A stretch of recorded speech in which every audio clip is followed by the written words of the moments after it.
May mga taong mahina, lakas nila ay manira. Pag may umaangat na, agad hila pababa. Imbis ba magsikap para rin sa sariling pangarap, mas pinipili yung hadlagan ng taong nagsisikap. Hindi nyo alam ang hirap sa likod ng bawat takbang. Puro lang kayo salita pero kulang sa gawa. Inggit ang laman ng isip nyo araw at gabi, kaya kahit anong gawin nyo hindi kayo umasenso lagi. Habang ako ay lumalaban para sa pangarap ko, kayo sa gilid lang puro puna ang alam nyo. Kung may lakas kayo sana sa sarili nyo gamitin, hindi yung kapwa nyo pa ang gusto nyong pabagsakin. Ang tunay na malakas marunong umangat mag-isa, hindi yung naninira para lang may mapababa. Kung gusto nyong umasenso ayusin nyo ang landas, hindi ang manghila sa taong gustong umangat.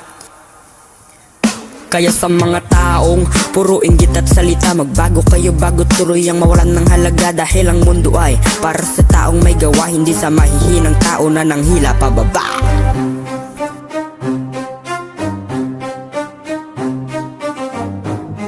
Para sa taong may gawa, hindi sa mahihinang tao na nanghila pababa.